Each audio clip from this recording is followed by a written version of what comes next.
get down.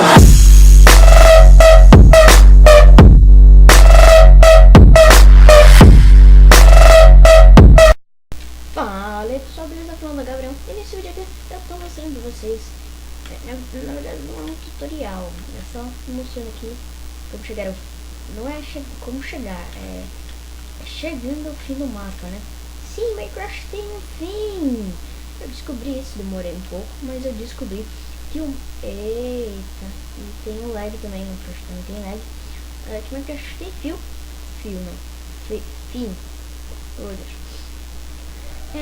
Eu vim mostrar aqui que sim, ele tem fim, por causa que eu tô com aqui meu amiguinho Creeper, e eu vou mostrar pra vocês ele usando hack, né? Se vocês puderem divulgar pra Craftland aí,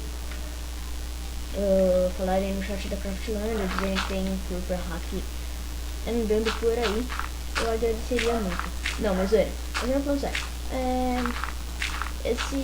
Eita, pera aí galera. Puta, entrou aqui no meu mundo. Mas se ele manda TP, peraí, sai que eu tô gravando.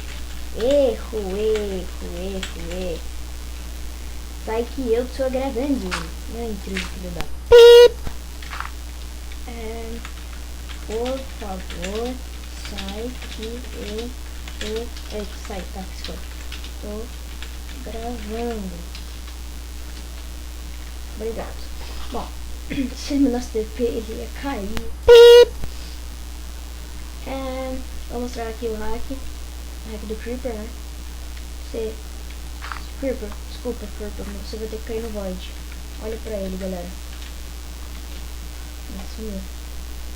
Galera, eu não tô usando hack, tá? Eu não tô usando hack. Te juro pra vocês. Eu não uso hack, galera. A única coisa que eu tô aqui é Race Minimap, Tomani Items e Optifine. Vou mostrar de novo pra vocês, ó. O Creeper usando hack. Ele atravessa.